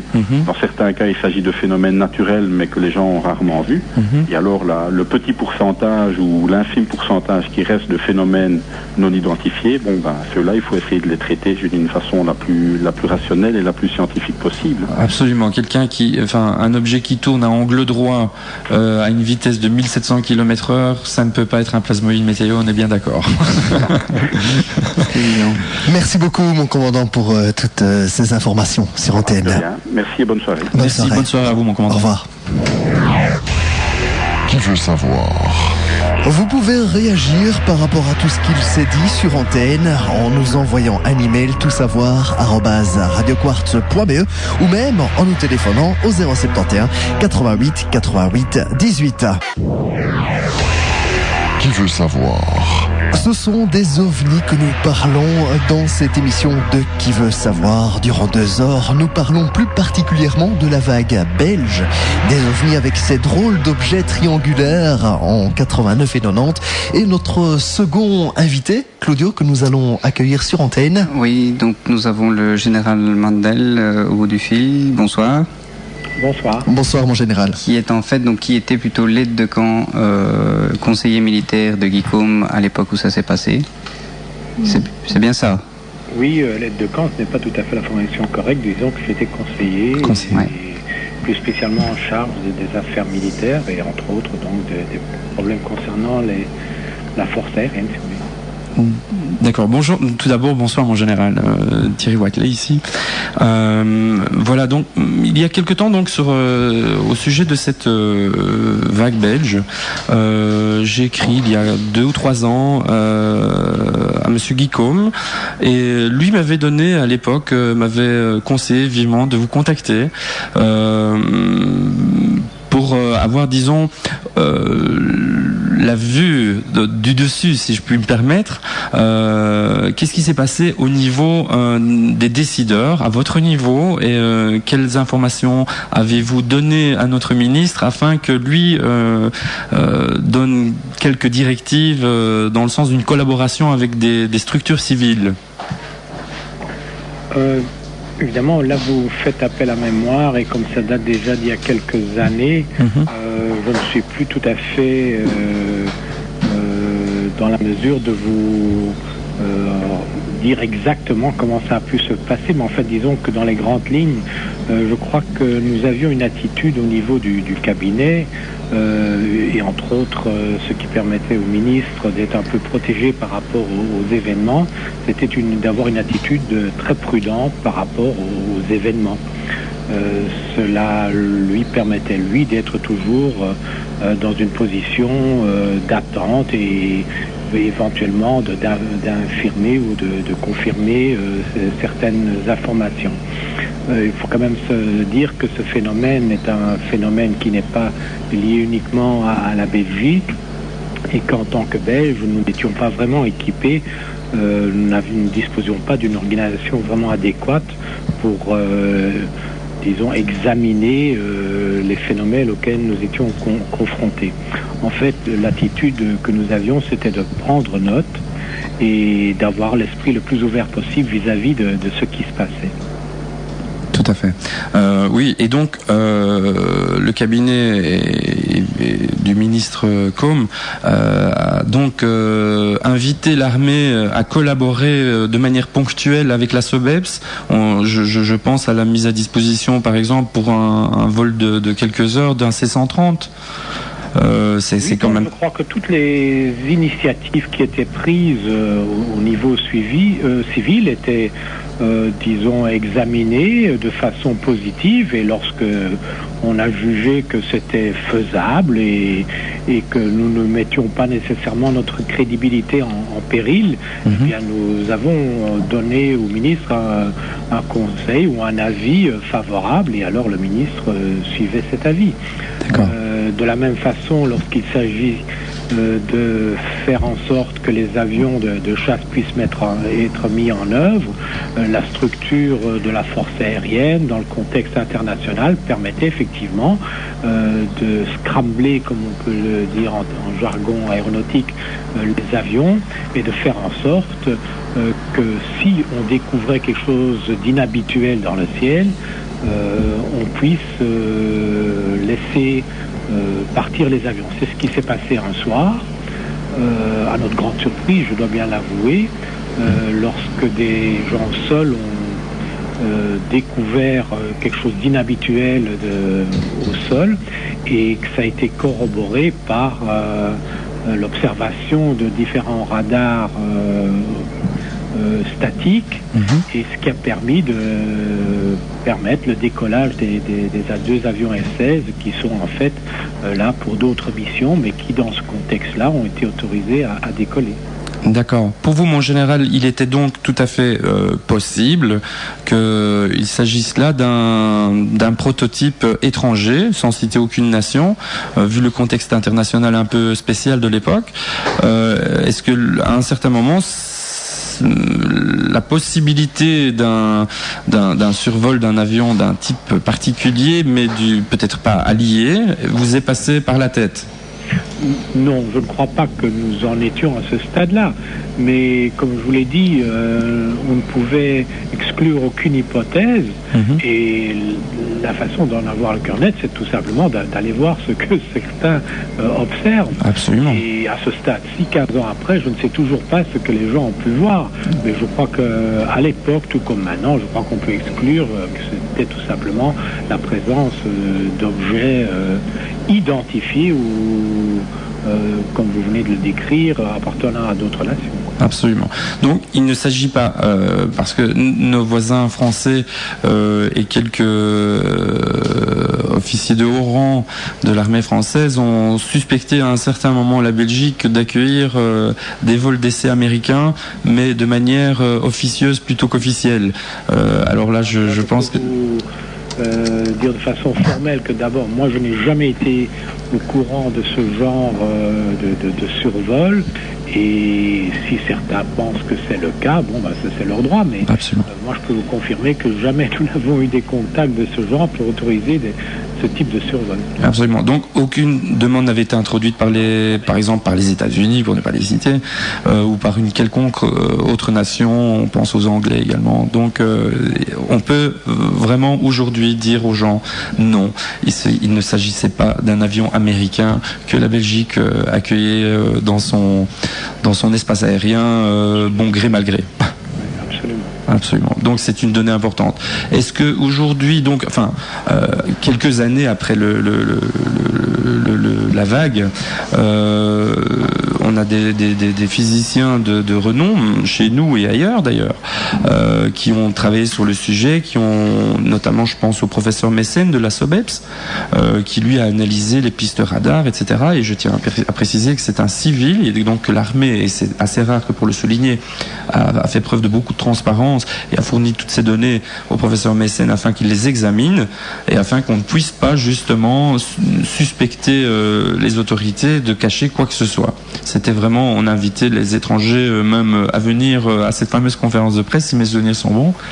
Et donc c'était important aujourd'hui que nous ayons le général Mundell, à mon avis, qui confirme effectivement aucune demande n'a été introduite. Et aujourd'hui, mon général, pensez-vous que les Américains auraient pu violer l'espace aérien sans vous demander votre avis de notre pays, disons sans trop vous le dire? Ça me paraît peu probable, mais qui suis-je pour exclure totalement ce genre de situation? Mais de toute façon, je crois que ce que nous avons vécu ne correspond nullement à ce qu'on pourrait appeler d'un survol classique par un avion furtif. D'accord. Là, je crois qu'on parle de choses totalement différentes. À l'époque, le F-117 était à peine connu, si mes souvenirs sont bons. Je suis même pas sûr qu'il était rendu public à cette époque-là. Ah non, mais on sait bien que de toute façon, il n'avait pas les caractéristiques de vol de cet appareil-là. Dès le départ, quand on en a parlé, par exemple, ça ne collait pas tout de suite. On voyait que ça collait pas directement. Je me souviens du magazine Science et Vie qui a un certain degré de respectabilité auprès des gens, qui affirmait que le vol d'OVNI au-dessus de la Belgique, c'était le F-117. Et alors que c'est spécialiste pour faire ça. Voilà, donc là non plus, ça n'avait aucune des caractéristiques du F-117. Un avion qui reste en position stationnaire, c'est à part des avions comme le Harrier britannique, mais il fait plein de bruit aussi. Ça fait un bruit immense. Il y a un dégagement de chaleur assez impressionnant. Donc c'était pas très possible. Quelle a été l'attitude du ministre Guillaume dans cette période? Était-il intrigué ou voulait-il trouver vraiment la source de la vague? Je crois que d'abord, il faut préciser qu'un ministre n'a pas que ce dossier à traiter. Absolument, je m'en doute. C'est de nombreux dossiers dont il doit se préoccuper, et que, comme je vous l'ai dit, les informations que nous lui fournissions lui permettaient d'être au courant sans entrer dans les détails.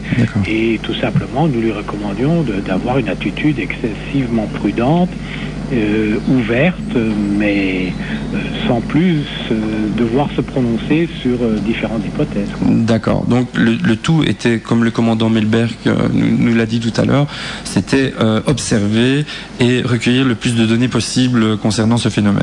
Absolument. Et je crois d'ailleurs que les résultats des différentes cassettes et des examens de différentes hypothèses, c'est arrivé d'ailleurs après que nous ayons déjà quitté le cabinet et que le ministre a été remplacé par Absolument, oui, tout à fait.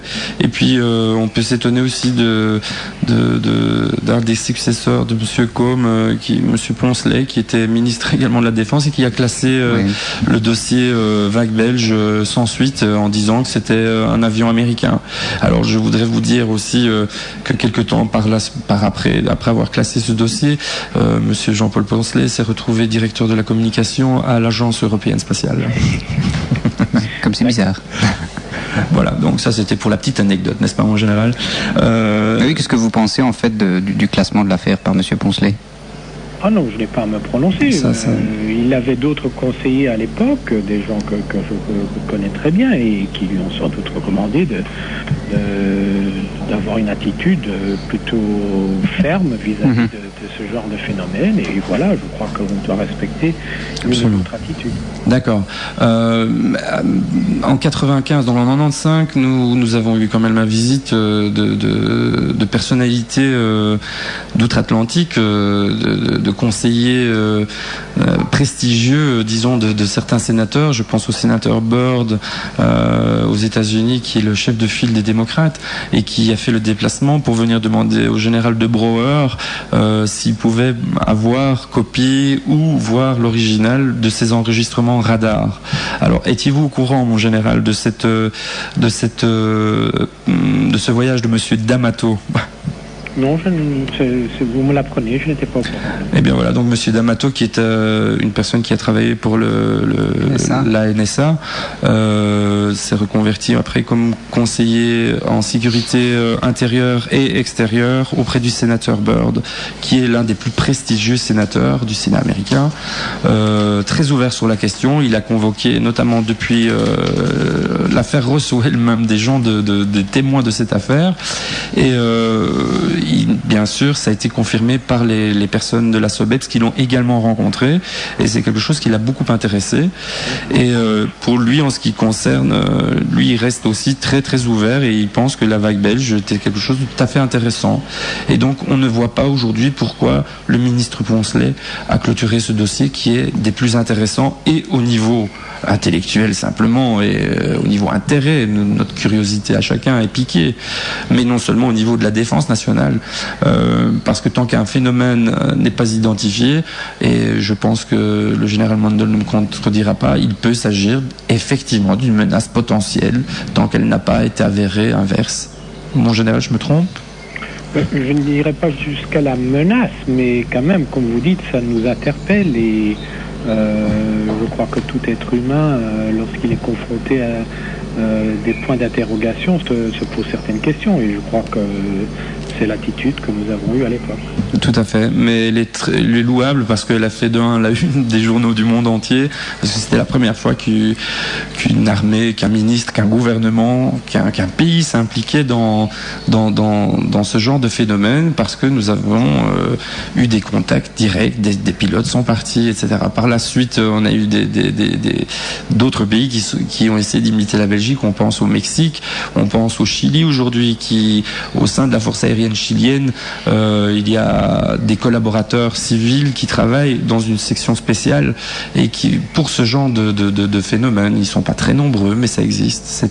Disons qu'eux, ils sont vachement plus gâtés que nous aussi en observation, c'est régulier. Disons qu'aujourd'hui, à l'heure actuelle, et ce n'est pas moi qui le dis, c'est la RTBF, et c'est pas mal d'ufologues dans le monde entier, ufologues dont je ne fais pas partie parce que je ne suis pas un ufologue, mais le phénomène belge reste quand même sur la plus haute marche du podium, si je puis dire. Pourquoi ? Parce que justement, on a donné des suites à cette histoire de témoignage. On ne pouvait pas faire autrement. Disons qu'on peut dire que le comportement du gouvernement et de l'armée est un exemple à suivre pour les autres pays. Je pense. Surtout la France qui devrait en prendre exemple grandement. La France a fait ce qu'elle a pu. Elle a un organisme qui s'appelait le GEPAN à l'époque et qui a été remplacé plus tard par le CEPRA, service d'expertise des phénomènes de rentrées atmosphériques. Donc c'est un nom un peu bizarre pour appeler ça un OVNI. Mais alors que quand vous vous adressez aux responsables de ce département, eh bien, il vous dit oui, moi je suis juste là pour m'occuper d'OVNI. Voilà, point. Et ce monsieur est payé lui aussi par le gouvernement français, puisque il fait quand même partie quelque part également de la DGA, de la Délégation Générale à l'Armement en France, qui est une institution militaire qui planche, si vous voulez, ce sont tous les scientifiques travaillent. Délégation Générale à l'Armement, on crée de nouveaux armements, ça va du missile antimissile au nouveau système de défense antiaérien, enfin, etc. quoi. Aujourd'hui, mon général, quelle est votre impression après 15 années de recul par rapport à cette vague belge? Votre impression personnelle, si je peux vous la demander.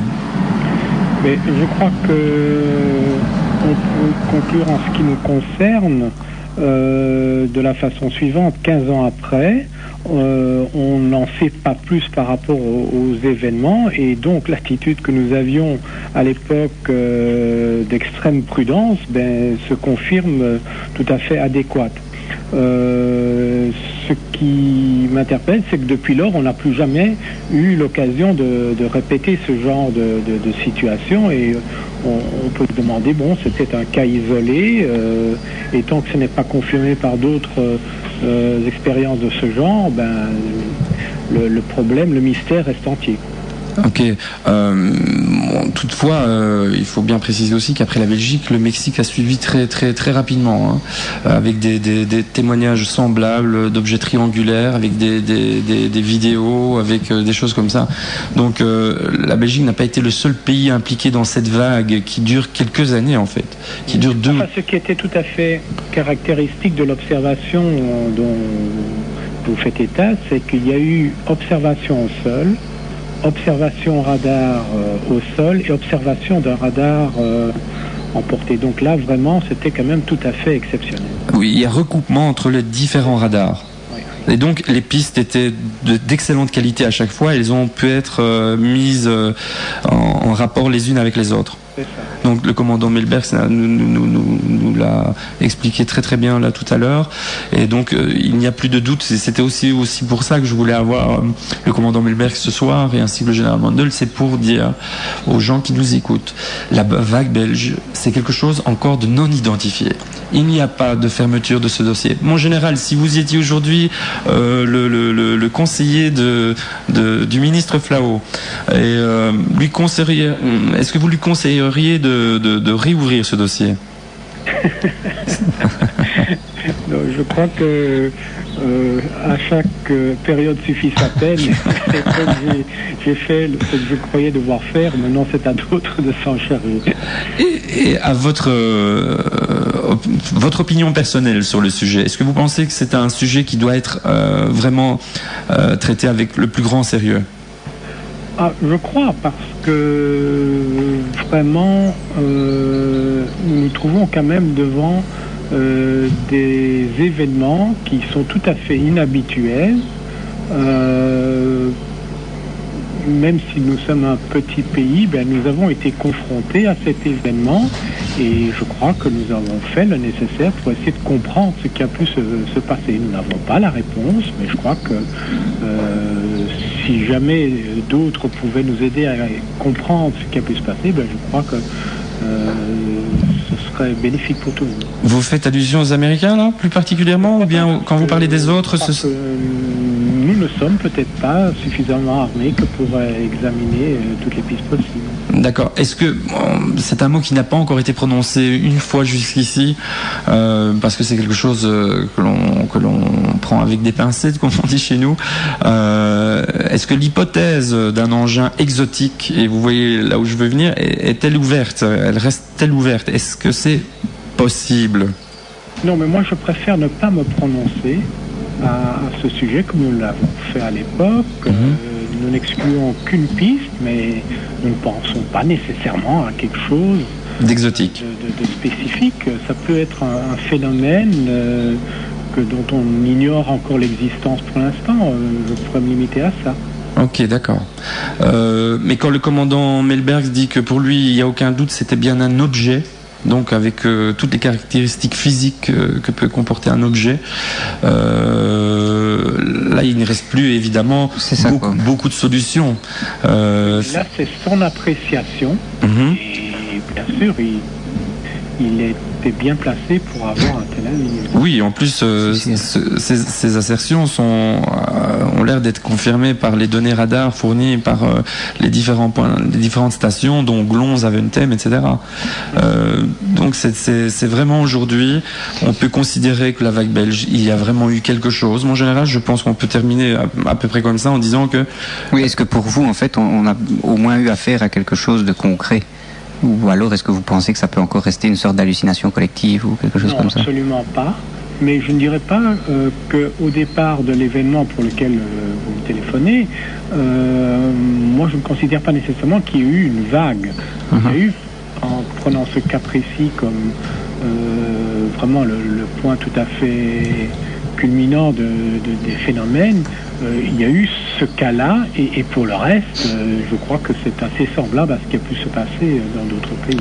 Tout à fait. À l'époque, la gendarmerie faisait encore partie du ministère de la Défense, si mes souvenirs sont bons. Oui, absolument. Et donc, quand moi je discute avec le maréchal des logis Rennequin, qui me dit, donc c'est lui qui déclenche un peu tout ça.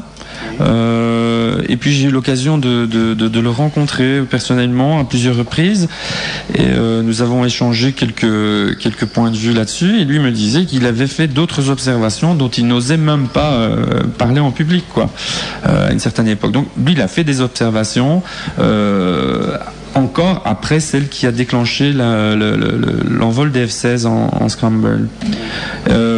Donc tout ça dépend du même ministère. Ça fait quand même beaucoup de gens pour être une hallucination collective, effectivement. Enfin là, ça n'a pas été, disons, relevé de façon officielle. La preuve, c'est qu'il n'en a pas parlé probablement. C'est difficile d'élaborer certaines hypothèses au départ d'histoires dont on n'a pas vraiment fait... Il n'y a pas eu un rapport. Il n'y a pas eu de rapport de gendarmerie à ce niveau-là, de survol ou d'atterrissage. D'accord. Donc, au niveau officiel, il reste juste des interceptions ponctuelles dans le temps d'objets non identifiés, mais bien réels. Absolument. D'accord. Mais c'est très c'est parfait, oui. C'est parfait parce que ça nous donne tout à fait l'envie de réouvrir ce dossier à un niveau officiel, et je pense que plusieurs politiques de quelque courant que ce soit d'ailleurs seraient également intéressés de réouvrir ce dossier qui a été pour beaucoup fermé un peu vite, fermé de manière, on va dire, intempestive pour le moins. Voilà. En tout cas, je vous remercie, mon général, de nous avoir accordé ces quelques instants à répondre à nos questions. Et encore une fois, merci d'avoir fait preuve de temps d'ouverture et de transparence, parce que vous et votre intervention, vos conseils ont certainement placé la Belgique en place d'honneur des armées transparentes, si je peux dire. En tout cas, merci beaucoup. Merci beaucoup, mon général. Bonsoir. Qui veut savoir? Qui veut savoir? C'est donc des ovnis, les objets volants non identifiés, que nous parlons dans cette émission Qui veut savoir. Et une question m'en vient à poser à Claudio et à Thierry. Admettons que demain, ou peut-être même ce soir, en sortant du studio de la radio, je serai témoin d'un phénomène inexpliqué. Je verrai un objet lumineux au-dessus de ma tête, ou quelque chose d'assez spécial. Qu'est-ce qui serait bien comme méthode à suivre, en fin de compte? Eh bien, il y a une double méthode que je recommande, moi. Alors, c'est la double méthode du citoyen. Alors, le citoyen belge, s'il voit quelque chose d'anormal dans son ciel, mais quelque chose qui en vaut la peine. Oui, la première chose, quand même, il sort son sabre laser. Avant de faire quoi que ce soit. Ça y est, voilà. Ça, c'est quand on dépasse le deuxième martini. Donc, il y a une double attitude à avoir, une double procédure. Il y a la procédure, on téléphone à la SOBEPS, et ces gens, j'ai pas le numéro de téléphone en tête, mais ces gens ont un répondeur, et toute la nuit vous pouvez laisser votre message là-dessus, et il sera décortiqué dans les heures qui suivent, et vraisemblablement la SOBEPS enverra un enquêteur, voire deux, recueillir le témoignage. Mais parallèlement à ça, après votre coup de fil à la SOBEPS, vous laissez une trace à la gendarmerie de votre ville. Donc vous téléphonez à la gendarmerie et vous déclarez votre observation, mais il faut que les gendarmes laissent un PV. Ça veut dire qu'il faut que on doit enregistrer la déposition, voilà, comme une plainte. Ils doivent enregistrer la déposition, si vous voulez, et il y a une trace officielle qui va perdurer dans les archives. Alors ça, c'est quelque chose de bien, parce que quand vous laissez une trace officielle, que vous avez interpellé un service de 1, ça va décourager les plaisantins, parce que s'ils déplacent les gendarmes pour rien, je leur souhaite beaucoup de plaisir, parce que les gendarmes, enfin la police aujourd'hui fédérale, n'ont pas que ça à faire, ils ont d'autres chats à fouetter. Mais si le phénomène en vaut vraiment la peine, laissez une trace officielle. Appelez la base aérienne la plus proche. Ce sont des gens comme vous et moi. Vous allez tomber sur un chef-poste qui, s'il juge votre accent sincère, pourra peut-être éventuellement faire quelque chose. Mais au moins, laissez des traces de ce que vous avez vu au niveau officiel et au niveau citoyen, c'est-à-dire au niveau associatif. Si vous avez il y a l'UFOCOM aussi que vous pouvez toujours joindre. Vous pouvez me joindre moi également, ou Claudio, et de toute façon on est toujours sur la brèche, mais évidemment en Belgique on pense d'abord SOBEPS au niveau civil, SOBEPS et UFOCOM, c'est ça. Et puis au niveau officiel cette fois, il faut laisser une trace à la police nationale, voire à l'armée, mais dans les deux sens, laisser une trace. D'accord. Et peut-être avoir le réflexe aussi de prendre un document, une photo, filmer peut-être ce phénomène. Avec les GSM maintenant qui sont... Oui, mais ça ne servira à rien malheureusement parce que la définition de ces GSM est pitoyable. Ça dépend lesquels. Oui, on va pas faire de pub, mais de toute façon, on arrive à un maximum de pixels qui reste bien en deçà de l'utile. D'accord. Donc on peut photographier sa copine et l'envoyer à son copain si on veut, mais c'est tout ce que on peut faire avec un appareil photo embarqué dans un GSM. Par contre, si vous avez une caméra vidéo, alors là ça devient plus intéressant pour les scientifiques parce qu'il va y avoir un mouvement. Alors n'oubliez pas que pour filmer un objet dans le ciel, il faut caler la caméra. Il faut pas qu'elle bouge. C'est ça. Parce que il faut pas zoomer. Ne zoomez pas. Alors je vous en prie, ne zoomez pas vers les objets. On s'en occupera, nous, ou alors vous zoomez un court instant juste pour votre plaisir personnel et vous revenez à l'état initial de la caméra et vous suivez l'objet s'il sort du champ de votre caméra, mais sinon la caméra elle doit être fixe. Ça va pouvoir permettre de définir des vitesses angulaires et des petites choses comme ça. C'est ça, oui. Donc ne pas bouger la caméra si on peut avoir une caméra à portée de la main évidemment. L'appareil photo aussi c'est même principe, pas de zoom, trépied si possible, calé sur un mur, le dos de sa compagne ne bouge pas, je prends la photo.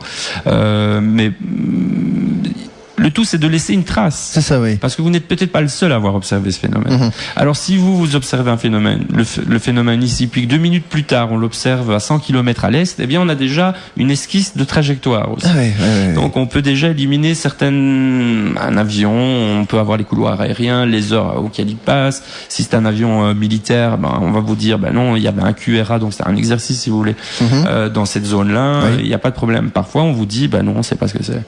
Moi, j'ai eu le cas personnellement où j'ai déposé un témoignage, j'ai appelé, comme je suis réserviste à la base de Florène, je suis sous-officier de sécurité, il m'est arrivé de voir un truc dans le ciel, de téléphoner directement à la base, on m'a passé la tour, on m'a dit il y a un QRA effectivement dans votre région, mais c'était un peu bizarre.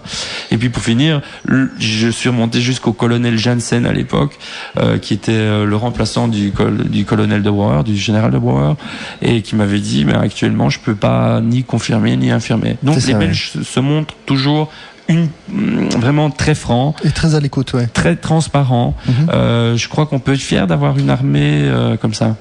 Et peut-être aussi prendre un maximum d'informations qui pourraient servir plus loin par les scientifiques ou les militaires. J'entends par là s'il y a un dégagement de fumée, s'il y a une lumière, s'il y a un bruit, et surtout la localisation géographique aussi peut avoir son importance. Absolument, mais généralement ce que les gens font, parce que vous savez, c'était au nord, au nord-est, je sais plus très bien, c'était entre mon pommier et la haie du voisin. C'est ça, oui. Alors il faut aller sur place et puis là les enquêteurs de la SOBEPS, et j'en ai fait partie un tout petit moment, se rendent sur place et on prend les mesures, les directions, les formes, les caractéristiques apparentes de l'objet.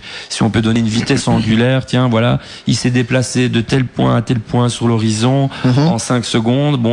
On peut calculer l'angle et alors on a la vitesse angulaire spectaculaire. C'est ça, oui. Et, ça ne correspond pas à grand chose de bien utile, mais quand même, si les recoupements se font, alors on peut extrapoler, on peut localiser la taille de l'objet par rapport à son éloignement, va vous donner aussi, enfin, il va y avoir plein de petits paramètres intéressants qui nous échappent parfois complètement, nous, quand nous regardons ce genre de phénomène. C'est ça. Et donc, pour récapituler, le réflexe, dès qu'on voit quelque chose, bien l'observer, observer tous les détails, prendre des documents, photos, films, vidéos, ensuite prendre contact avec la police. Réveiller son épouse si elle dort, absolument avoir quelqu'un avec soi. C'est ça, oui. Supplémentaire. Qui va normalement corroborer ce que vous dites. Donc, il faut au moins être à 2 pour le voir. Alors, parce que maintenant, vous savez, depuis ces 60 dernières années, on en a vu pas mal des ovnis, donc c'est pas toujours possible d'apporter le crédit nécessaire. On se déplace plus pour quelqu'un qui a vu une lumière dans le ciel pendant 15 secondes, parce que sinon on fait plus que ça. Mais lorsqu'il y a documents, lorsqu'il y a photo, lorsqu'il y a enregistrement sonore ou vidéo, effectivement, ça peut faire avancer le schmilblick. Pourquoi ? Parce que aujourd'hui, même si à la RTBF on dit que les scientifiques en rigolent, moi je peux vraiment vous certifier. Il y en a qui rigolent pas du tout. Il y en a qui rigolent pas du tout. Ce sont des gens très haut placés au niveau scientifique, ce sont des têtes. On peut penser à des directeurs de recherche, des choses comme ça. Bien sûr. Mais non seulement ça, mais les politiques également.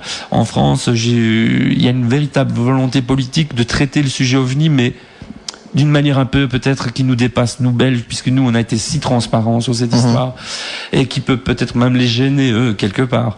Donc Patrick Chirac est fort intéressé par le sujet en plus. Oui, le président Chirac apparemment serait intéressé par le sujet. Je n'ai pas d'autres documents, mais à mon avis, il s'intéresse à beaucoup de choses. Jospin aussi, lorsqu'il était Premier ministre, il faut bien se dire qu'il y a un groupe qui s'appelle le Cometa en France et qui est composé de généraux, qui est composé de membres des services secrets, qui est composé de scientifiques, et que ces gens, eux, ont la certitude aujourd'hui que ces engins, eux, ils ont sauté le pas carrément. Et c'est vraiment des gens très très importants. Eux, pour eux, il n'y a pas de souci, c'est extraterrestre. Voilà, ça c'est leur position. On force bien un peu sur le truc. Les Américains, vous avez la clé du problème, mais ça c'est plutôt le côté français. Les Français préfèrent demander aux Américains ce qu'ils ont chez eux plutôt que de dire eux ce qu'ils ont chez eux. Tandis que nous, on s'est occupé essentiellement de ce qui s'est passé chez nous, et on l'a fait de belle manière. Et encore une fois, le général Mondel y est pour quelque chose, puisque c'est lui qui a conseillé notre ministre Côme, et lui a conseillé la marche à suivre, l'attitude à adopter, et je pense qu'encore une fois notre gouvernement s'est montré à la hauteur, et de temps en temps ça fait du bien de dire qu'on n'est pas gouverné que par des ignorants. C'est sûr. D'accord, on arrive à la fin de l'émission et aux remerciements. Tout d'abord au commandant Melberg que nous avons eu au téléphone dans cette première partie d'émission, qui, je vous le rappelle, était le pilote qui a poursuivi l'OVNI, pilote de chasse de F-16. Et ensuite nous avons eu le général Mandel qui était l'aide de camp, et conseiller militaire du ministre. Voilà. Et un grand merci également à Thierry pour toutes ces explications, pour tout, parce que c'est vrai que c'est pas un sujet vraiment facile en fait. C'est pas facile à traiter. Je le traite depuis presque 15 ans maintenant, mais aujourd'hui je peux vous dire que sur Radio Quartz il y a eu des choses de dites, notamment par le commandant Melberg et par le général Mandel, où ce qu'il faut retenir absolument, c'est que ce phénomène est réel. Il ne s'agit pas d'un phénomène météo tout à fait aléatoire. Il y avait réellement un objet. Bon, le général Mandel dit que c'est une interprétation du commandant Melberg, certes, mais qui est corroborée par plusieurs radars. Donc on a effectivement bien affaire à quelque chose qui pèse un certain poids. Alors aujourd'hui, qui dégage une certaine chaleur. Ce que Radio Quartz va peut-être réussir à faire avec cette émission, c'est simplement faire réouvrir le dossier Vague Belge au niveau officiel, et c'est ce que je vais essayer de faire en faisant parvenir copie de cette émission à notre actuel ministre de la Défense, en espérant qu'il en prenne bonne note. Bien. Bien. Et on en reparlera d'ailleurs pour cette rentrée de Qui veut savoir, et qui sait, peut-être avec des éléments frais, et peut-être même, qui sait, des observations que nous aurons fait sur nos contrées. On ne sait jamais ce qu'il peut se passer. En tout cas, Claudio, Thierry, un grand merci en tout cas pour cette émission vraiment intéressante. Je pense que vraiment c'était vraiment intéressant de reparler de ce sujet qui est un petit peu oublié ou caché en quelque sorte dans les médias. La RTBF, en plus, cette émission était programmée, donc l'émission que nous faisons aujourd'hui était programmée depuis bien avant que la RTBF n'en reparle. Ça, je tenais à le souligner aussi. On ne sait pas si on écoute, quand on écoute le journal, on ne sait pas pourquoi ils en parlent. C'est vrai qu'on se demande. Alors là, moi, je conseille, parce que c'est quelque chose qui m'a assez attiré. Donc, demandez-vous pourquoi on en reparle et qu'est-ce qui va se passer. Donc, je pense que c'est le bon moment. Il faut battre le fer tant qu'il est chaud. Vous avez 2 militaires de haut rang, des gens capables, des gens compétents, d'un calme olympien, intelligents, qui vous disent aujourd'hui, je pense que ça vaut la peine d'être étudié par des scientifiques. Tout à fait. Merci beaucoup à tous les deux. Au revoir. Bonne soirée. Qui veut savoir? Et c'est ainsi que se termine cette ultime édition de Qui veut savoir pour cette saison. Mais rassurez-vous, nous allons revenir dès le mois de septembre, tous les derniers jeudis du mois, durant juillet-août. Pas de Qui veut savoir. En revanche, vous aurez droit au best-of, aux rediffusions de tous les sujets qui ont agrémenté cette saison de Qui veut savoir, avec, je pense, au réchauffement climatique. La guerre en Irak, les attentats du 11 septembre. La Lune, la planète Mars. La Lune, les mystères de Mars. Les conspirations. Et les ovnis, bien sûr. Les ovnis, les crop circles aussi, qui a été le dernier sujet. Voilà, nous allons faire un petit best-of de tout cela, l'histoire d'agrémenter vos chaudes soirées d'été bien branchées sur Radio Quartz. Au revoir à tous.